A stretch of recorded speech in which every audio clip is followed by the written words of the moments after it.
नमस्कार दोस्तों। आज इकोनॉमिक्स के तीसरे लेक्चर में और वुड लाइक टू से कि तीसरे सेशन में हम लोग बहुत ही मज़ेदार टॉपिक को पढ़ने वाले हैं। एक्चुअली ये ऐसा टॉपिक है जो आप डेली न्यूज़पेपर में या फिर लोगों के मुंह से भी सुनने को मिलता होगा कि ये सारी घटनाएं हो रही हैं। ठीक है, जैसे कि रिसेंटली आज ये टॉपिक बनाने का मेरा मेन उद्देश्य ये भी हुआ कि रिसेंटली हम लोगों ने न्यूज़पेपर में देखा कि आरबीआई ने अपने रेपो रेट को, तो ओवरऑल आज का सेशन बहुत ही मज़ेदार होने वाला है। जिसमें कि रिसेंटली अभी क्या हुआ था कि आरबीआई ने रेपो रेट को चेंज किया है और रेपो रेट को उसने 6.5% से चेंज किया है 6.25% में। ठीक है, अब ये समझने की कोशिश करेंगे कि इसका क्या इम्पैक्ट होगा। तो उसके लिए हम वन बाय वन पहले बेसिक से शुरू करते हैं और वहाँ से धीरे धीरे कुछ बेसिक्स टर्म्स को पहले क्लियर करते हुए फिर हम लोग इसको आगे की ओर बढ़ेंगे। और एक ही बार में सारा चीज़ बोझना नहीं है। ठीक है, जैसे कि मान लीजिए कि इन्फ्लेशन जिस दिन हम अभी बताने वाले हैं इन्फ्लेशन, तो अभी मैं इन्फ्लेशन ना थोड़ा सा बताऊंगा, फिर उसके बाद धीरे धीरे उसके कितने प्रकार होते हैं, उसको कैसे काउंट करते हैं, क्या कारण से इन्फ्लेशन होता है वगैरह, वो धीरे धीरे बताऊंगा। बाद में ओवरऑल समरी में पूरे को कंक्लूड कर देना है, लेकिन उसके पहले हम लोग पहले बेसिक चीज़ों को समझेंगे। जैसे कहने का मतलब क्या है कि अगर प्याज है इस पॉकेट में, ठीक है, प्याज है और इधर पैसा है, ठीक है, तो हमने ये देखा है कि अगर पैसा अधिक होगा, पैसा आपके पास अधिक आ गया तो आप अधिक प्याज खरीदेंगे। ठीक है, पैसा अगर आपका कम हो गया तो आप कम प्याज खरीदेंगे। साथ ही साथ, ठीक है, तो अब इससे क्या होगा, मान लीजिए पैसा अधिक हो गया और प्याज उतना ही रहा, तो प्याज का डिमांड बढ़ जाएगा, डिमांड बढ़ जाएगा तो इसकी प्राइसिंग बढ़ जाएगी। ठीक है, पैसा अगर आपका मान लीजिए कम हो गया और प्याज उतना ही रहा, तो प्याज का क्या होगा, डिमांड कम हो जाएगा, डिमांड कम हो जाएगा तो इसका रेट घट जाएगा। ठीक है, तो एक कॉन्सेप्ट है कि higher the price lower the demand, lower the price higher the demand. ठीक है, तो वो डिमांड एंड सप्लाई का कॉन्सेप्ट है कि उसमें अगर पैसा आपके पास अधिक है, ऑब्जेक्ट उतना ही है, तो भी डिमांड बढ़ जाएगा, और पैसा अगर कम है और ऑब्जेक्ट उतना है तो डिमांड घट जाएगा। इसका उल्टा भी हो सकता है कि अगर मान लीजिए कि पैसा अब उतना ही रह जाए सेम, ठीक है, और प्याज जो है आपका, प्याज की मात्रा बढ़ गई तो ऑटोमेटिक उसका प्राइस घट जाएगा। ठीक है, और पैसा उतना ही है और प्याज का मात्रा कम हो गया तो ऑटोमेटिक इसका प्राइस बढ़ जाएगा। ठीक है, तो चार केस है, एक तो कि ऑब्जेक्ट, ठीक है, और एक है मनी। ठीक है, अब इसको वन बाय वन देखते हैं। क्या रखेंगे कि ऑब्जेक्ट को सेम रखेंगे, ठीक है, और मनी को बढ़ाएंगे तो प्राइस पर क्या इम्पैक्ट पड़ेगा, ये देखने की कोशिश करते हैं चारों केस में। ठीक है, तो प्राइस, तो पहला केस है कि ऑब्जेक्ट सेम रहा, मनी बढ़ गया तो इसका रेट क्या होगा, बढ़ जाएगा। फिर दूसरे केस में ऑब्जेक्ट को मैंने सेम रखा है, मनी को मैंने घटा दिया, पैसा आदमी के पास कम हो गया तो प्राइस घट जाएगा। तीसरे केस में इसको आप सेम रखते हैं, ठीक है, इसको सेम रखते हैं और इसके ऑब्जेक्ट को बढ़ा देते हैं तो ऑटोमेटिक क्या होगा कि चीज़ें अधिक हो गई, पैसा सेम रह गया तो प्राइस घट जाएगा। अब फिर इसको भी क्या करते हैं कि पैसे को सेम ही रखते हैं लेकिन ऑब्जेक्ट को इस बार घटा देते हैं। ऑब्जेक्ट को घटाएंगे तो ऑटोमेटिक क्या होगा, कम हो जाएगा सामान तो उसका प्राइसिंग बढ़ जाएगा। कहने का मतलब है अगर मार्केट में पैसा अधिक रहेगा तो चीज़ों की कीमत जो है वो ऑटोमेटिक बढ़ जाएंगी, और अगर पैसा कम रहेगा तो चीज़ का जो कीमत है वो घट जाएगा। ठीक है, इसका ये भी एक चीज़ हो सकता है कि पैसा अगर सेम रहा, चीज़ अधिक है तो उसका वैल्यू घट जाएगा। कोई भी चीज़ अगर इजीली अवेलेबल हो जाता है तो उसकी वैल्यू घट ही जाती है, और कोई भी चीज़ अगर मान लीजिए कि इजीली अवेलेबल नहीं है तो उसका वैल्यू बढ़ ही जाएगा। तो ये चीज़ें हैं, ये डिमांड एंड सप्लाई का कॉन्सेप्ट है। अब यहीं से उठ करके एक टर्म जो आया आपका कि महंगाई, हमेशा आप सुनते होंगे कि इन्फ्लेशन उसको बोलते हैं इंग्लिश में, कि महंगाई क्या है। तो महंगाई कुछ नहीं, अगर ऑब्जेक्ट का प्राइस बढ़ गया है, कैसे बढ़ेगा ये केस हमने देखा। ठीक है, अगर ऑब्जेक्ट का प्राइस बढ़ गया है तो उसको हम बोलेंगे कि अभी महंगाई के दौर से चीज़ें चल रही हैं, गुजर रही हैं। ठीक है, तो वो महंगाई कैसे हो सकता है कि एक तो कि जो ऑब्जेक्ट था अपने पास, ठीक है, उसकी कमी हो जाए और पैसा सेम रहे, मनी सेम। ठीक है, एक तो था कि मनी बढ़ जाए, मतलब लोगों के हाथ में पैसा अधिक हो जाए, तो इसी को बोलते हैं कि लिक्विडिटी का मार्केट में बढ़ना। अगर मनी किस लोगों के हाथ में अधिक होगा तो इसको बोलते हैं लिक्विडिटी का मार्केट में बढ़ना, ये भी महंगाई का एक कारण हो सकता है। तो इसी बेसिस पर इसी चीज़ को, मतलब वस्तु के ऑब्जेक्ट को बढ़ना, ठीक है। प्राइस का बढ़ना ये हो गया इन्फ्लेशन सिंपल टर्म में, ठीक है। अब प्राइस का घटना ये हो गया डिफ्लेशन, ठीक है। और प्राइस का मीन्स इन्फ्लेशन एंड डिफ्लेशन के बीच का केस ये हो गया स्टैगफ्लेशन, ठीक है। स्टैगफ्लेशन ये टेक्निकल बस टर्म्स हैं, ठीक है। अब यहाँ पे क्या हुआ कि एक इन्फ्लेशन तो बढ़ रहा है, लेकिन वहाँ पर क्या हो रहा है कि गवर्नमेंट को प्रॉफिट अधिक हो रही है, तो ये सस्टेनेबल इन्फ्लेशन इसको बोलते हैं, सस्टेनेबल इन्फ्लेशन। तो इस केस में क्या होता है, सस्टेनेबल इन्फ्लेशन के केस में ये महंगाई बढ़ने के साथ भी हमारी आर्थिक व्यवस्था मजबूत होती है। तो इस तरीके से हमने case of inflation type of inflation को देखा है। अब ये जैसे कि अभी हमने बताया कि ऑब्जेक्ट के का बढ़ना या पैसे का बढ़ना, ऑब्जेक्ट का घटना, पैसे का सेम रहना वगैरह कॉन्सेप्ट के बेसिस पर ये एक कितने तरीके से इन्फ्लेशन हो सकता है। तो एक तो हो गया कि मार्केट में मनी का इंक्रीज होना, ठीक है। दूसरा हो गया कि लागत जनित, मतलब ऑब्जेक्ट को बनाने में ही प्राइसिंग अधिक लगी है, तब भी ऑब्जेक्ट का जो ओवरऑल मार्केट प्राइस होगा वो बढ़ जाएगा। तो इसको बोलते हैं कि लागत जनित महंगाई, मतलब कि ऑब्जेक्ट को बनाने में ही हमको बहुत सारा पैसा लग गया है, तो ऑटोमेटिक वो ऑब्जेक्ट महंगा होगा ही। और तीसरा डिमांड जनित, ठीक है, डिमांड जनित महंगाई, मतलब कि लोगों का डिमांड बढ़ गया है कि उसको, जैसे कि छठ के समय पर कद्दू के प्राइस का बढ़ना, ठीक है, कद्दुआ भात वगैरह जो कार्यक्रम हम लोग करते हैं, या फिर जो भी, जैसे कि अगर गाड़ी व्हीकल अधिक हो गया तो पेट्रोल का डिमांड बढ़ जाएगा, तो फिर वो उसकी प्राइसिंग वगैरह बढ़ जाएगी। तो इस तरीके से जो महंगाई की जो रीज़न रहे वो रहे कि एक तो मनी बहुत सारा आ गया, बहुत सारा कम इंटरेस्ट पर बैंक ने पैसा दे दिया लोगों को, और वो महंगाई को बढ़ा देगा। दूसरा हो गया कि पैसे ऑब्जेक्ट को बनाने में ही प्राइसिंग अधिक हुई है, तो वो हो गया लागत जनित। और तीसरा हो गया कि लोग का डिमांड बढ़ गया, जैसे कि हटिया में कद्दू का प्राइस का बढ़ देना छठ के टाइम में। ये हो गया टाइप्स ऑफ, हमने इन्फ्लेशन वगैरह भी देख लिए, ये दो चीज़ें हो गया। अब एक चीज़ क्या होता है कि दो दो बड़ी इम्पोर्टेंट बात है। एक तो कि कुछ ऐसे ऑब्जेक्ट्स होते हैं जिसको हम रोज़ यूज़ करते हैं, जैसे में क्रूड ऑयल, मतलब कि ट्रैवलिंग के लिए, ठीक है। और दूसरा ये जितने भी रोज़मर्रा की दाल चावल आटा ये सब जो यूज करते हैं, इसको फूड प्रोडक्ट बोलते हैं, ठीक है। तो इन दोनों का यूज़ हम लोग डेली करते हैं, ठीक है।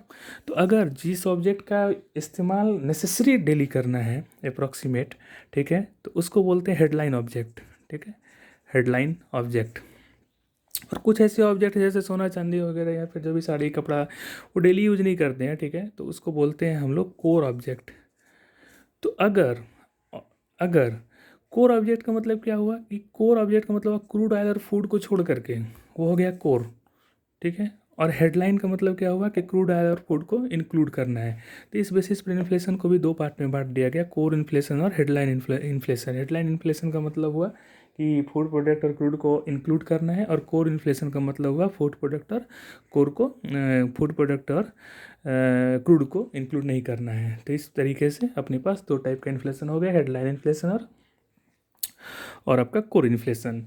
एक आता है कि अब इसको नापते कैसे हैं, तो नापते हैं WPI और CPI के थ्रू। CPI का मतलब क्या हुआ कि जो CPI का मतलब यही हुआ जो फैक्टर कॉस्ट और मार्केट प्राइस में अंतर है, कि मार्केट प्राइस माइनस टैक्स और प्लस सब्सिडी, हमने अभी बेसिक शुरू में ही देखा था, ठीक है। या फिर उल्टा कर दिया जाए कि market price equal two factor cost में टैक्स को जोड़ दो और सब्सिडी को घटा दो। तो WPI क्या हुआ कि जब ऑब्जेक्ट बना था, ठीक है, ऑब्जेक्ट का प्राइस एट फैक्टर कॉस्ट, ठीक है, ऑब्जेक्ट का price at factor cost is WPI।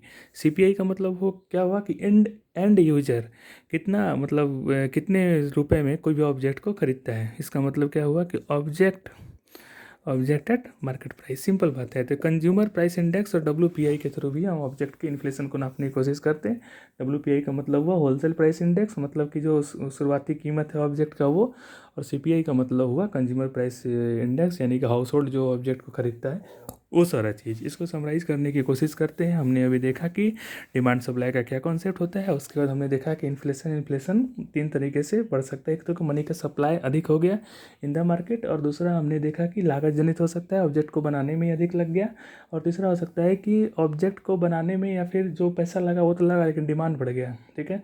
इस तरीके से इन्फ्लेशन बढ़ सकता है। चार टाइप में इन्फ्लेशन के कुछ स्टेट हो सकते हैं। स्टेट मतलब कि इन्फ्लेशन हो सकता है, डिफ्लेशन हो सकता है, स्टैगफ्लेशन हो सकता है, और सस्टेनेबल इन्फ्लेशन भी हो सकता है, ठीक है। ये सारी चीज़ें हो गया। ओवरऑल हम ये देखने की कोशिश कर रहे हैं कि ऑब्जेक्ट के अगेंस्ट जो है वो मनी मार्केट में पैसा लिक्विड में क्या होता है, लिक्विड में सिंपल चीज़ होता है। देखिए दो चीज़ें होती हैं कि जो मनी है, मनी वो लिक्विड के रूप में तरलता मतलब कि कोई जिसको सब लोग स्वीकार कर सके, उसमें आता है सोना और पैसा, ठीक है। और जो चेक वगैरह होता है, बॉन्ड वगैरह होते हैं, वो अनलिक्विड मनी होता है, ठीक है, जिसकी तरलता सब स्वीकार नहीं कर सकता है। दुकानदार के पास जाइएगा, मान लीजिए कि हमारे लोकल दुकानदार जो पूजा से हैं, वो मान लीजिए आपको चेक दीजिएगा, बोलिएगा 5 किलो आलू दीजिए, हो सकता है वो उसको एक्सेप्ट ना करे, लेकिन हाँ इसको इन ब्रॉड रेंज पर चेक को एक्सेप्ट किया जाता है। लेकिन आप पैसा दीजिएगा वो तुरंत एक्सेप्ट कर लेंगे, हो सकता है एक बार सोना दीजिएगा तो पूरा दुकान बेच के आपको दे दें। तो कहने का मतलब ये है कि वैसा मनी जिसको कि ईजिली एक्सेप्ट किया जा सके वो लिक्विड मनी होता है, और उसमें मेनली कैश और गोल्ड आता है। तो सरकार ये मॉनिटर करने की कोशिश करती है कि कैश और गोल्ड मार्केट में कम जाए, मीन्स इन शॉर्ट कैश कम जाए। तो कैश को रोकने का या फिर कैश के सप्लाई को बढ़ाने का, सपोज पैसा कम हो गया मार्केट में, तो सरकार ये देखेगा कि पैसा को बढ़ाना है तो सप्लाई को बढ़ाना है, तो कैश को वो रिलीज करने का काम करेगा। और अगर मार्केट में पैसा मान लीजिए कि ज़्यादा हो गया तो कैश को खींचने की कोशिश करेगा, ठीक है। तो वो सारे जो टिकड़म यूज़ करता है सरकार इसको बैलेंस करने के लिए, उसी को बोलते हैं मॉनेटरी पॉलिसी, ठीक है। और इसी के अगेंस्ट अभी आरबीआई ने रेपो रेट को 6.5 से घटा करके 6.25 किया। ये सब हम लोग टेक्निकल टर्म अभी देखने वाले हैं, ठीक है। अभी मैं आपको एक बार लिख भी देता हूँ कि हम लोग क्या क्या देखने वाले हैं, अगर मिस हुआ तो इसको बाद में अपडेट भी कर देंगे, ठीक है। पहला हम लोग देखेंगे कि CRR क्या होता है, पहला, ठीक है। दूसरा देखेंगे हम लोग SLR क्या होता है, ठीक है। तीसरा देखेंगे हम लोग रेपो रेट क्या होता है। चौथा देखेंगे रिवर्स रेपो रेट क्या होता है, ठीक है। पांचवा देखेंगे हम लोग बैंक रेट क्या होता है, ठीक है। छठा देखेंगे हम लोग 1 2 3 4 5, छठा देखेंगे हम लोग कि स्टैंडिंग मार्जिन लोन फैसिलिटी क्या है, ठीक है।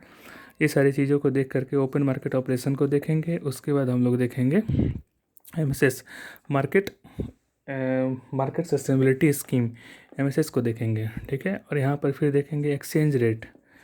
ये सारे टर्म डेली आप यूज कर रहे हैं, ठीक है। एक्सचेंज रेट यहीं से देखेंगे हम लोग, नीर NEER नीर, यहीं से देखेंगे हम लोग। फिर REER रीर, ठीक है। NEER, REER, exchange rate, MSS, OMS, SMF, CRR, SLR, RR, reverse repo rate, bank rate वगैरह, और सबकी प्राइसिंग वगैरह भी देखने की कोशिश करेंगे। और इस बेसिस पर फिर हम लोग धीरे धीरे आगे बढ़ेंगे। और यहाँ पर हम लोग फिर BOP भी देखेंगे, बैलेंस ऑफ पेमेंट, ठीक है, बैलेंस ऑफ पेमेंट। और यहीं पर हम लोग ये देखने वाले हैं कि गवर्नमेंट सिक्योरिटी क्या होता है, ठीक है, गवर्नमेंट सिक्योरिटी। फिर उसके बाद उसने रिलीज़ किया गवर्नमेंट सिक्योरिटी के बाद आपका ये होता है कैश मैच्योरिटी बॉन्ड होता है, ठीक है, कैश मैच्योरिटी बॉन्ड, ठीक है। उसके बाद उसने T बिल रिलीज़ करता है, T बिल, ट्रेजेटरी बिल, ठीक है। वो डिपेंड करता है कितने दिन के लिए उसने गवर्नमेंट रिलीज किया है। तो ये सारे टर्म, मतलब आज हम लोग इंस्टीट्यूट ऑफ मनी के बारे में तो नहीं, लेकिन हम लोग आज मनी के प्रॉपर कुछ टेक्निकल टर्म के बारे में जानने की कोशिश करेंगे, ठीक है। तो इसी बेसिकली इन सब चीज़ों की ज़रूरत क्यों आया, क्योंकि सरकार को ये हमेशा ध्यान रखना है कि मार्केट में जो मनी सप्लाई हो, ठीक है, मार्केट में जो मनी सप्लाई हो वो हमेशा ऑब्जेक्ट के तुलना में ठीक ठाक बना रहे, ठीक है। मतलब कि पैसा जो सरकार मार्केट में रहना चाहिए वो बैलेंस मोड में रहना चाहिए। तो उसी बेसिस पर हम लोग 1 बाय 1 टेक्निकल टर्म को देखने की कोशिश करेंगे। अब हुआ क्या कि पहला हमने देखा था कि CRR, ठीक है, कैश रिजर्व रेशियो इसको बोलते हैं, ठीक है, कैश रिजर्व रेशियो। इसका मतलब हुआ कि उसके पहले ना, CRR से पहले दो बहुत ही बेसिक चीज़ों को हम लोग देख लेते हैं, ठीक है, वो बड़ा इंपॉर्टेंट है। एक है डिमांड डिपॉजिट, ठीक है, डिमांड डिपॉजिट, और दूसरा है टाइम डिपॉजिट, ठीक है। और डिमांड डिपॉजिट क्या है कि आपने बैंक में पैसा जमा किया, आप जब मांगे तब बैंक आपको वापस कर दे, वो हो गया डिमांड डिपॉजिट। टाइम डिपॉजिट हुआ कि कुछ सर्टेन टाइम टेन्योर के लिए आपने बैंक में पैसा जमा किया, जब मांगे तब नहीं दिया, और टेन्योर पूरा होगा तभी वो आपको वापस करेगा, जैसे फिक्स डिपॉजिट, रिकरिंग डिपॉजिट, ये सब, ठीक है। जैसे कि SIP अगर आप टैक्स सेविंग मोड में लगा रहे हैं तो वो सब भी, वहाँ पेनल्टी लेने की कोई गुंजाइश नहीं है अगर टेन्योर पूरा होने के बाद आप लेते हैं। लेकिन टेन्योर पूरा होने के पहले आप लेते हैं तो वो पेनल्टी लगेगा, यानी कि ये टाइम डिपॉजिट हो गया कि सर्टेन टाइम के बाद ही आप डिमांड करेंगे तो बैंक आपको पैसा देगा। और डिमांड डिपॉजिट का मतलब हुआ बैंक में आप पैसा जमा किए, जब मांगे तब दिया, ठीक है। तो ये हो गया आपका डिमांड डिपॉजिट, ठीक है। अब टाइम डिपॉजिट, इन दोनों के बीच का अंतर समझ में आ गया। ये सारे मान लीजिए कि सर्टेन पीरियड ऑफ टाइम में 1 जनवरी से लेकर के 31 दिसंबर तक कुछ पैसा आपने जमा किया टाइम डिपॉजिट में, कुछ पैसा जनता ने जमा किया आपका डिमांड डिपॉजिट में, ठीक है। तो डिमांड डिपॉजिट में, टाइम डिपॉजिट में कुछ निकाला भी, कुछ का टेन्योर पूरा हुआ निकाला। तो कुल जो साल भर में मान लीजिए कि साल भर में बैंक के पास जो भी पैसा बच गया, चाहे वो टाइम डिपॉजिट में बच गया चाहे डिमांड डिपॉजिट में बच गया, उसको बोलते हैं net demand time liquidity, NDTL, ठीक है। तब नेट डिमांड टाइम लिक्विडिटी का मतलब क्या होगा, बैंक के पास इतना पैसा है वो घुमा सकता है, वो इधर वो RBI के पास जमा कर दे, या फिर जो आपका लोन वोन में जो घुमाने का काम करता है वो बैंक जो है वो NDTL के थ्रू ही करने का काम करता है, ठीक है। ये क्लियर है। अब यहीं से आया कि सपोज मान लीजिए कि मार्केट में पैसे की कमी हो गई, अगर केस कंसिडर करते हैं, पहला कमी हो गया, तो कमी हो गया तो गवर्नमेंट को पैसा बढ़ाना पड़ेगा यहाँ पर, और अगर अधिक हो गया पैसा तो गवर्नमेंट जो है इसको पैसा को घटाना पड़ेगा। अब क्या करता है वो जिस पेपर के थ्रू वो पैसे को खींच लेता है, या फिर जिस टूल के थ्रू वो पैसे को खींच लेता है, ठीक है, और खींच लेता है अगर अधिक के केस में, और कमी के केस में सप्लाई कर देता है। सपोज मान लीजिए कि गवर्नमेंट ने एक पेपर रिलीज किया कि हम जो है आपको आपके 100 रुपये को 10 साल के बाद 110 करके देंगे, तो आपने पैसा उनको दे दिया, उसके बदले गवर्नमेंट ने आपको एक बॉन्ड दे दिया, ठीक है। तो उससे क्या हुआ, आपका 100 रुपये RBI के पास चला गया। लेकिन सपोज RBI को ये तो खींचने का मन था तब किया, सपोज RBI को मन हो कि नहीं आपका 100 रुपये आपके पास ही रहे और अधिक से अधिक आप लीजिए, तो वो क्या करेगा कि वो जो ये आपके पास जो बॉन्ड है उसको खरीदने का काम करेगा, ताकि आपके पास पैसा जा सके। तो ये एक तरीका है, बहुत सारे टूल्स हैं, वो हम लोग 1 बाय 1 अब फिर पहले टूल समझ लेते हैं, फिर उसके बाद समझने की कोशिश करेंगे कि किस टूल का इस्तेमाल कहाँ होगा, ठीक है। तो इस टूल को समझने के केस में पहला जो अपने पास टर्म है, ठीक है, वो है CRR, ठीक है, CRR, ठीक है। इसी को बोलते हैं कैश रिजर्व रेशियो। अब कैश रिजर्व रेशियो, ठीक है, ठीक है। तो पहला जो हमने टूल अभी हम देखने की कोशिश करेंगे वो होगा अपना CRR, cash reserve ratio. Simple सा बात है, जो NDTL जो हमने क्या देखा था कि जो भी बैंक के पास लिक्विड मनी है उसका 4%, मतलब करेंट रेट के हिसाब से मैं बात कर रहा हूँ, ठीक है, 4%, अगर वो कोई भी बैंक, ठीक है, RBI के पास को जमा करना ही करना है। CRR मतलब कि टोटल NDTL का 4% RBI के पास जमा करना है, जिस पर कि RBI कोई इंटरेस्ट नहीं देगा, इसको बोलते हैं कैश रिजर्व रेशियो। दूसरा होता है SLR का मतलब ये हुआ कि किसी भी बैंक को अपने पास 18%, ठीक है, वो कैश रिजर्व के रूप में रखना है। कैश रिजर्व मतलब लिक्विड के रूप में, लिक्विड क्या हो सकता है, या तो सोना हो सकता है, या फिर आपका कैश हो सकता है, जो NDTL का पार्ट है, ठीक है, वो आपको रखना ही है। साथ ही साथ यहाँ पे बॉन्ड भी, जो भी कागज़ है वो भी आप इसके अंदर रख सकते हैं, कोई दिक्कत वाली बात नहीं है, बट ओवरऑल 18% जो है आपको रखना है, ठीक है। तो ये हो गया SLR, ठीक है, जो कि रिजर्व रेशियो है, एसएचयूटी लिक्विड रेशियो, ठीक है, ये भी रिजर्व रखने का ज़रूरत है बैंक के पास। तीसरा हमने ये देखा था कि रेपो रेट क्या होता है। अब रेपो रेट में क्या होता है कि अब मान लीजिए कि बैंक को पैसे की ज़रूरत महसूस हुआ, ठीक है, तो अगर RBI बैंक को लोन देता है कुछ सर्टेन परसेंटेज पर, मतलब 6.25% पर, ठीक है, कितने दिनों के लिए, ये क्वेश्चन है, ठीक है।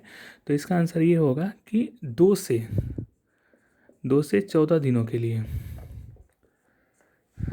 ठीक है, 2 से 14 दिनों के लिए अगर RBI बैंक को लोन देता है, कंडीशन प्रोवाइडेड कि बैंक जो है सिक्योरिटी जमा करती है, किसको, RBI को, मतलब कि जो बैंक कुछ सिक्योरिटी जमा करेगा RBI को, और RBI बैंक को लोन देगा, ठीक है, कुछ परसेंटेज पर, तो उसको बोलते हैं आपका कि वो रेपो रेट हुआ, ठीक है।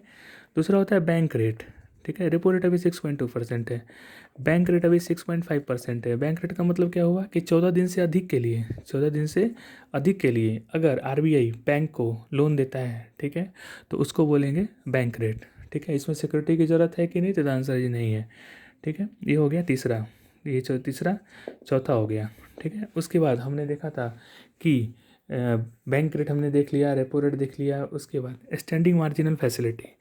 अब ये क्या है कि सपोज मान लीजिए कि पूरा, अभी तो हमने देखा कि 2 से 14 दिन, एक ही दिन के लिए कुछ लोन चाहिए आरबीआई से बैंक को, ठीक है। तो वो अगर एक दिन के लिए, अगर सैटरडे संडे नहीं है तो मैक्सिमम अगर सैटरडे संडे है तो 3 दिन तक जा सकता है। तो 1 डे, अगर सैटरडे संडे नहीं है तो 3 दिन, अगर सैटरडे संडे बीच में आ गया तो 1 दिन या 3 दिन के लिए, मतलब कि शॉर्ट टर्म के लिए ओवर द नाइट अगर बैंक को आरबीआई से लोन चाहिए, ठीक है। तो इस केस में उसको जैसे कि रेपो रेट में सिक्योरिटी जमा करना पड़ा था, वैसे ही इसको सिक्योरिटी जमा करना है। सिक्योरिटी क्या हो सकता है? सिक्योरिटी बेसिकली बॉन्ड रिलीज करता है बैंक, ठीक है, किसको? आरबीआई को, ठीक है, सिक्योरिटी के रूप में। तो इस पर जो लोन देता है आरबीआई बैंक को, ठीक है, वो एसएमएफ होता है, मार्जिनल स्टैंडिंग मार्जिनल फैसिलिटी, ठीक है। तो वो जो रेट होता है वो सेम एज बैंक रेट 6.5% अभी चल रहा है। अब हुआ कि रिवर्स रेपो रेट क्या है? अब सपोज आरबीआई को लिक्विड कैप्चर करना है बैंक से, ठीक है, तो वो बोलेगा कि तुम अगर अधिक पैसा है, तुमने जनता में भी नहीं लगाया, तुम्हारे पास पड़ा हुआ है, कुछ ना कुछ प्रॉफिट चाहिए बैंक को, तो बैंक क्या करता है कि अपना पैसा आरबीआई को दे देता है प्रॉफिट कमाने के लिए। तो वो जिस रेट पर देता है उसको बोलते हैं रिवर्स रेपो रेट। मतलब ये इंटरेस्ट आरबीआई बैंक को देगा। क्यों देगा? क्योंकि बैंक ने आरबीआई को पैसा दिया है। क्यों दिया है? रखने के लिए, ठीक है। तो वो रिवर्स रेपो रेट ये है 3.5%, ठीक है, रिवर्स रेपो रेट। तो इस केस में तो पूरा ओवरऑल क्या है? सीआरआर बैंक के पैसे को आरबीआई के पास जमा करना है बिना इंटरेस्ट, एसएलआर बैंक के पैसे को बैंक के पास ही जमा करना है, वो भी बिना इंटरेस्ट। खुद को इंटरेस्ट देकर कहाँ जाएगा? रेपो रेट बैंक को लोन चाहिए किससे? आरबीआई से, सिक्योरिटी के बेसिस पर, ठीक है। कितने दिनों के लिए? तो 2 से 14 दिनों के लिए। वो 6.2% इंटरेस्ट के साथ आरबीआई से लोन ले सकता है। बैंक रेट 14 दिन से अधिक, ठीक है, विदाउट सिक्योरिटी 6.5%, ठीक है। एसएमएफ स्टैंडिंग में मार्जिन फैसिलिटी, शॉर्ट टर्म के लिए 1-2 दिन के लिए लोन चाहिए, एक दिन के लिए बेसिकली। अगर वो सैटरडे संडे है बीच में आ गया तभी 3 दिन के लिए, तो वो 6.5% विथ सिक्योरिटी, बॉन्ड जमा करो, पैसा लो, इंटरेस्ट दो, काम करता है एसएम। अब उल्टा आरबीआई अगर पैसा खींचेगी या फिर बैंक को इंटरेस्ट कमाना है आरबीआई से, तो वो बैंक को आरबीआई को पैसा जमा करेगा और वो 3.5% इंटरेस्ट के साथ आपको रिवर्स रेपो रेट, मतलब आरबीआई इंटरेस्ट देगा किसको? बैंक को, ठीक है। ये हो गया रिवर्स रेपो रेट। अब मज़ेदार जो गेम ये होने वाला है वो आपको देखिएगा होने वाला ये अब होगा कि ये सारे टूल का इस्तेमाल ना बैंक पैसे को मार्केट में लाने और खींचने के लिए कर सकता है। जैसे कि एक तरफ मैं लिखता हूँ, ठीक है, और 2 पार्ट पार्ट में इसको बांटेंगे। अगर मार्केट में पैसा रिलीज करना है उस पार्ट में और नहीं करना है उस पार्ट में। जैसे कि पहले हमने देखा कि सीआरआर, ठीक है, 2 केसेस को कंसिडर करेंगे। एक तो कि मार्केट में पैसा को इंक्रीज करना है और एक तो कि मार्केट में पैसा को डिक्रीज करना है, ठीक है, सीआरआर। दूसरा एसएलआर, ठीक है, सब देखेंगे। तीसरा है रेपो रेट, ठीक है। चौथा है रिवर्स रेपो रेट, ठीक है। पांचवा है बैंक रेट, बीआर, ठीक है। छठा है स्टैंडिंग मार्जिन फैसिलिटी। ये सारा टर्म, ठीक है। अब पैसा किस मार्केट में पैसा बढ़ाना है, पैसा घटाना है। कोई एक सेकेंड, यहाँ जो ब्रीफ गैप है उसको यहाँ करते हैं थोड़ा सा। अब ये मार्केट में पैसा को क्या करना है? बढ़ाना है, और यहाँ मार्केट में पैसा को घटाना है, ठीक है। तो अब हम लोग समझने की कोशिश करेंगे इसको कि मार्केट में पैसा घटाना है, बढ़ाना है, हमें क्या करना पड़ेगा। सीआरआर यानी कि बैंक के पास पैसा रखना है, यानी कि कैश किसके पास रहेगा? मार्केट में नहीं, बैंक में। अब मार्केट में पैसा को बढ़ाना है तो सीआरआर को घटाना पड़ेगा, ठीक है। मार्केट में पैसा को घटाना है मतलब कि बैंक के पास पैसा अधिक जाए तो सीआरआर को बढ़ा दो, ठीक है। सिमिलरली एसएलआर मतलब क्या है कि बैंक के पास पैसा रखना है, ठीक है। यहाँ आरबीआई के पास रखना था, यहाँ बैंक के पास पैसा रखना है। अब मार्केट में पैसा को बढ़ाना है तो आपको एसएलआर को, मार्केट में पैसा को बढ़ाना है, ठीक है, तो एसएलआर को आपको घटाना होगा, ठीक है। तब जाकर के बैंक से पैसा जाएगा मार्केट में, और अगर मार्केट में पैसा घटाना है तो एसएलआर को बढ़ाना होगा। सिमिलरली रेपो रेट मतलब आरबीआई बैंक को पैसा देगा, ठीक है। अगर मार्केट में पैसा को बढ़ाना है तो रेट को कम करना पड़ेगा, ठीक है। और अगर मार्केट में पैसा को घटाना है तो रेट को बढ़ा दीजिए। रिवर्स रेपो रेट में उल्टा है, मार्केट से पैसा खींचता है आरबीआई, ठीक है। तो अगर मार्केट में पैसा को बढ़ाना है, खींचना नहीं है, ठीक है। मतलब कि बैंक कम चाहे कि मेरे पास मतलब बैंक आरबीआई को पैसा कम दे, तो उसके लिए आरबीआई को अपना इंटरेस्ट रेट कम करना होगा, तभी तो। जितना कम इंटरेस्ट देगा तो आरबीआई के पास पैसा नहीं जाएगा, ठीक है। आरआर को भी कम करना होगा अगर पैसा को बढ़ाना है तो। और अगर पैसा को घटाना है, मतलब आरबीआई चाहे कि पूरा पैसा है, तो इंटरेस्ट अधिक दोगे तो पैसा तुम्हारे पास आएगा ही। तो इंटरेस्ट को बढ़ाना होगा। बैंक रेट मतलब पैसा रिलीज करना, अगर मार्केट में बढ़ाना है तो तुम बढ़ा दो इसको। सॉरी, मार्केट में अगर पैसा को बढ़ाना है तो इसको तुमको घटाना होगा, तब तो लोग लोन अधिक लेंगे, मतलब बैंक आरबीआई से लोन अधिक लेगा। और अगर मार्केट में पैसा को घटाना है, ठीक है, तो इसको बढ़ा दो, ठीक है। एसएमएफ क्या होता है, स्टैंडिंग मार्जिन फैसिलिटी, वो भी बैंक लोन लेता है, काम खत्म, ठीक है।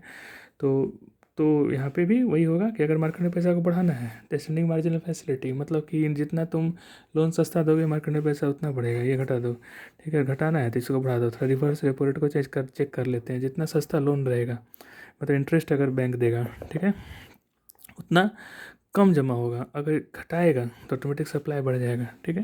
यानी सारे घट रहे हैं, सारे बढ़ रहे हैं, काम खत्म। ये सारे टूल्स का मार्केट में फ्लो में क्या रोल है, क्या घटा रहा है, क्या बढ़ा रहा है, वो हमने अभी देख लिया है।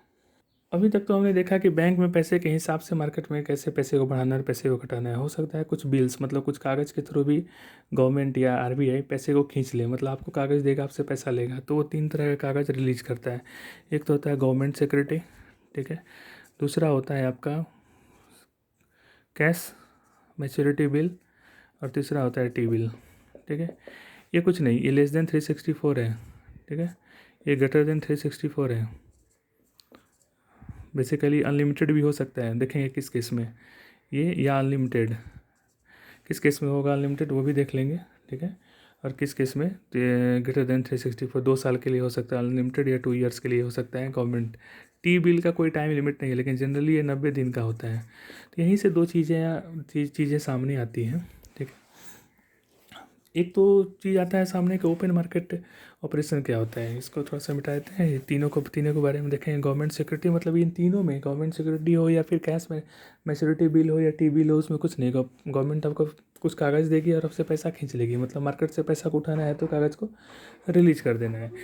इसी बेसिस पर दो काम होता है कि ओपन मार्केट ऑपरेशन और मार्केट स्टेबलाइजेशन स्कीम, ठीक है। तो ये सारा है। मार्केट स्टेबलाइजेशन स्कीम में जो गवर्नमेंट सिक्योरिटी होगा वो 2 साल के लिए होगा, ठीक है। जो इसमें आपको सीएमबी, ठीक है, वो लेस देन 364 डेज, ठीक है।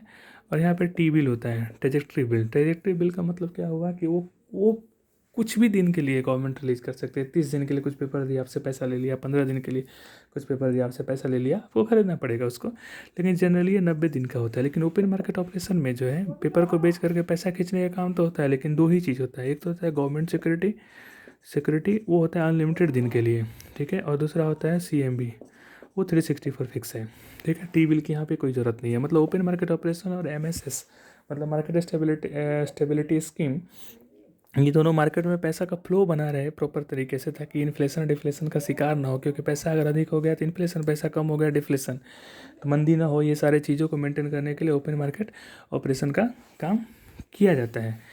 अब अब एक चीज़ हमने ये देखा था, अभी आपके सामने एक चीज़ देखने वाले हैं, उसके बाद एक लास्ट टर्म क्लियर करके काम ख़त्म करेंगे। वो ये था कि जो एक्सचेंज रेट क्या होता है। तो हमने देखा था अभी कि जैसे कि मान लीजिए कि एक्सचेंज रेट ये है कि एक कप चाय को ख़रीदने में $1 यहाँ लग रहा है, और इंडिया में एक कप चाय को ख़रीदने के लिए, ठीक है, मान लीजिए एक कप चाय को ख़रीदने के लिए 80 रुपये लग रहा है सपोज। तो यानी कि $1 जो है वो 80 रुपये के बराबर है, काम ख़त्म, ठीक है। ये एक्सचेंज रेट है। अब यहीं से कॉन्सेप्ट आया कि नेट इफेक्टिव एक्सचेंज रेट।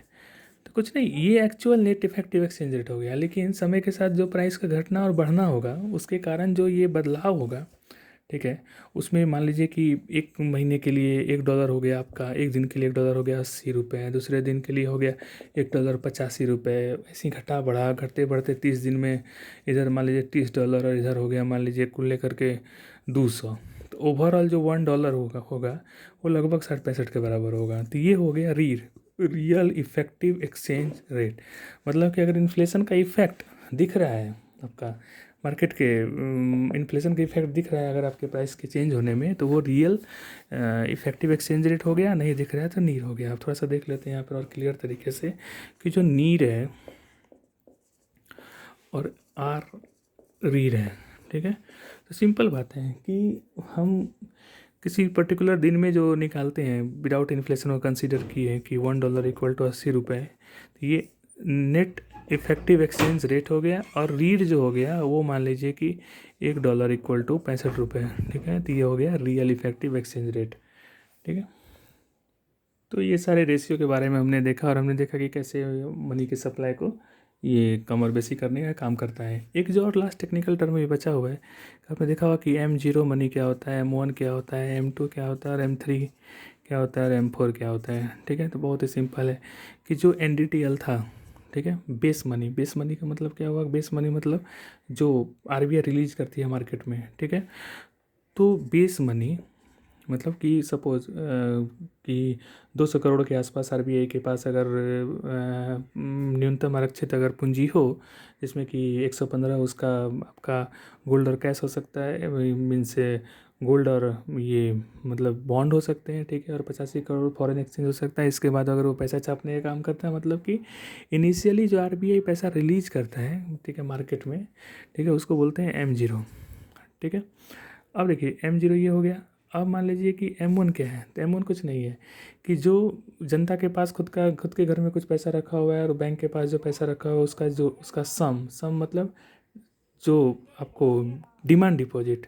ठीक है, मतलब जो हमने देखा था कि डिमांड डिपॉजिट प्लस घर में जो पैसा है, ठीक है, घर में पैसा इसका जनता के पास, तो जनता के पास जो घर में पैसा है और जो बैंक में पैसा है, ठीक है, उन दोनों को अगर जोड़ दीजिएगा तो वो आपका M1 होगा। ठीक है, M0 क्या था कि RBI ने जो रिलीज़ किया था बेस अमाउंट किसमें, मार्केट में जाने के लिए, वो M0 हो गया। ठीक है, अब M3 क्या है कि जो M1 था अपने पास, यानी कि बैंक के पास जनता का पैसा और जनता के खुद के घर में पैसा, ठीक है, वो M1 था। उसमें अगर आप टाइम डिपॉजिट का मतलब हो गया FD RD वगैरह, वो सब अगर आप जोड़ देते हैं, ठीक है, प्लस RD वगैरह, तो ये आपको M3 रिलीज करेगा। ठीक है, M3 रिलीज करेगा। M2 क्या है, कुछ नहीं, M1 में, ठीक है, M1 में जो आपको पोस्ट ऑफिस में कौन सा demand deposit eight post office, ये जोड़ दीजिएगा तो अब M2 हो जाएगा। और M3 क्या हो गया कि M3 में अगर टोटल मतलब टोटल डिपॉजिट का मतलब ये हो गया कि demand deposit plus total deposit का मतलब ये हो गया कि demand deposit plus total time deposit. ठीक है, ये सब अगर सिंपल देखो, M0 क्या हो गया, बेस अमाउंट। M1 क्या हो गया, कुछ नहीं, घर में पैसा है और बैंक में पैसा है, दोनों को जोड़ दो, सिर्फ टाइम डिपॉजिट को छोड़ करके हो गया M1। फिर M1 से ही हम M3 में आ गए, कुछ नहीं, M1 में बस टाइम डिपॉजिट को जोड़ दो M3। M2 M4 क्या है, पोस्ट ऑफिस का रोल है, तो M2 क्या हो गया, M1 में सिर्फ demand deposit eight post office को जोड़ दोगे तो वो M2 हो जाएगा। और M4 क्या होगा कि M3 में अगर total deposit eight post office जोड़ दोगे तो वो M4 हो गया।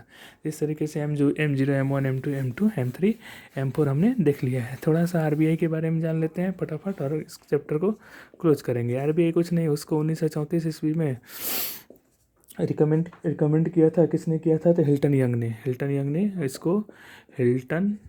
ने इसको रिकमेंड किया था कि बनाना है। बनाने के बाद उसको बना दिया गया 1 अप्रैल 1935 को। 34 में हिल्टन यंग ने रिकमेंड किया, 35 से बनाया उसने। अंग्रेज का जो पहला RBI था इसका, वो था ओसबर्न। ठीक है, ओसबर्न। ठीक है, और जो भारतीय जो पहला गवर्नर जनरल ऑफ RBI बना, वो था DC देशमुख। ठीक है, DC देशमुख। ये सारे कुछ टर्म है, उसको कुछ नहीं, राष्ट्रीयकरण किया गया 1 जनवरी 1949 को किया गया। शुरू में ये 100 रुपये के 5 लाख शेयर मिला करके बना था, किंतु इसका राष्ट्रीयकरण कर दिया गया 1 जनवरी 1949 को। और इसके जो ब्रांच शुरू में थे वो थे चारों महानगर में, यानी कि दिल्ली, मुंबई, कलकत्ता, चेन्नई में। ठीक है, इसके स्ट्रक्चर को देखा जाए तो टोटल इसमें 21 लोग होते हैं। और 21 लोगों में कितना होता है, तो एक होता है खुद गवर्नर। ठीक है, एक होता है गवर्नर, 4 होते हैं इसके डिप्टी गवर्नर।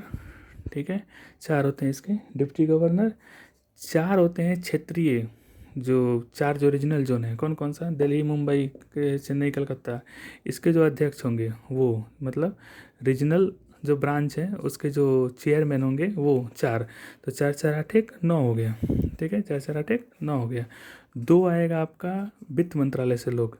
ठीक है, फाइनेंस मिनिस्ट्री से 2 लोग आएंगे। ठीक है, 2 हो गया, तो 4 4 8 8 2 10 1, 4 4 8 2 10 चार चार आठ एक नौ दो 11, ठीक है, 4 4 8 1 9 तो 11, ठीक है, नहीं 4 4 8 तो 10 से 11 हो गया ना, ठीक है, 4 4 8 तो 10 से 11, हाँ बचा 10 आदमी।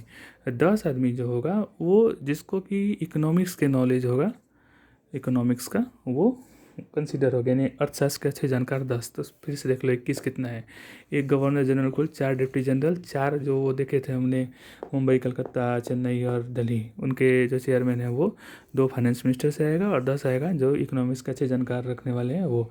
इन सारे को मिला करके 21 जो इसकी बॉडी होती है। सिर्फ जम्मू कश्मीर को छोड़ करके सारे ट्रांजैक्शन पर कंट्रोल किसका होता है, वो आरबीआई का होता है। इसके अलावा हम देखते हैं कि 2 तरह का पैसा देखते हैं, एक तो कि मेटल के रूप में देखते हैं और दूसरा देखते हैं हम कागज़ के रूप में। तो मेटल के रूप में जो छापने की जो जगह होती है उसको टकसाल बोलते हैं, जिसको मिंट भी बोलते हैं। तो टकसाल कितने हैं, सबसे पहले बना था मुंबई में 1830 ईस्वी में, और सबसे जो आधुनिक माना गया नोएडा में। नोएडा में कितने में, तो 1889 ईस्वी में सबसे आधुनिक माना गया है। इसके अलावा और भी है, हैदराबाद कलकत्ता, ठीक है, हैदराबाद कलकत्ता 4, और चेरापाली 5, तमिलनाडु में चेरापाली, ठीक है। इन सब में कलकत्ता का इंपॉर्टेंस ये है कि जितनी भी मेडल का बनाने का काम होता है ये कलकत्ता के पास होता है, ठीक है। तो टकसाल 5 है, फिर से देख लीजिए, टकसाल 5 है, पहला कौन, मुंबई, लास्ट में कौन, नोएडा, ठीक है, 1830 1889, ठीक है, हैदराबाद और कलकत्ता, उसके बाद चेरापल्ली तमिलनाडु। अब आ जाइए कि नोट छापने का, तो नोट छापने का 2 है आपका सरकार के हाथ में और 2 है आरबीआई के हाथ में, ठीक है। 2 कौन कौन सरकार के हाथ में, देवास और नासिक, ठीक है, देवास कहाँ है, मध्य प्रदेश में, नासिक है महाराष्ट्र में। और 2 हैदराबाद और जो आपका सालमोनी, सालमोनी कहाँ है, पूर्वोत्तर भारत। तो हैदराबाद और सालमोनी पर कंट्रोल किसका है, आरबीआई का। देवास और नासिक पर किसका कंट्रोल है, वो है आपका गवर्नमेंट का। अब देखिए देवास क्या करता है कि 10 रुपये को छोड़ करके 20, 10 रुपये और 2000 को छोड़ करके 20, 50, 100 और 500 तक का नोट छापेगा। लेकिन नासिक वाला क्या करेगा, 20 को छोड़ देगा, 10, 50, 100, 500, 2000, ये सारा नासिक वाला छापने का काम करेगा। जो हैदराबाद और जो सालबोनी है वो सारा का सारा पैसा छापने का काम करेगा। मेन चीज़ क्या है कि 1 रुपये के नोट अगर रिलीज करना होता है, 1 रुपये के नोट को छोड़ करके सारे पर जो सिग्नेचर होगा वो आरबीआई के गवर्नर का होगा, और 1 रुपये के नोट पर वित्त सचिव का हस्ताक्षर होगा, ठीक है। सो आई होप ये सारा कॉन्सेप्ट क्लियर हो गया। एक लास्ट बस बात ये बोलना है कि 200 करोड़ का न्यूनतम आरक्षित कोष होना चाहिए आरबीआई के पास रुपये को छापने के लिए, जिसमें कि 115 करोड़ मूल्य का भारतीय रुपया सोना हो, और बाकी जो 85 करोड़ का होना चाहिए वो फॉरेन एक्सचेंज होना चाहिए। अगर है तो तुम रुपए छाप सकते हो, लेकिन आरबीआई रुपए नहीं छापती है, क्योंकि मार्केट में पैसा बढ़ जाएगा, इन्फ्लेशन बढ़ जाएगा, महंगाई बढ़ जाएगी, पैसे का वैल्यू खत्म हो जाएगा, और डॉलर के कंपेयर में पैसे का वैल्यू भी बढ़ता चला जाएगा। आई होप आपको ये समझ में आया हो। बहुत ही जल्दी बहुत सारे टॉपिक को मैंने कवर किया है। और जय हिंद, और मैजिशियन ऑफ एजुकेशन को देखने के लिए धन्यवाद।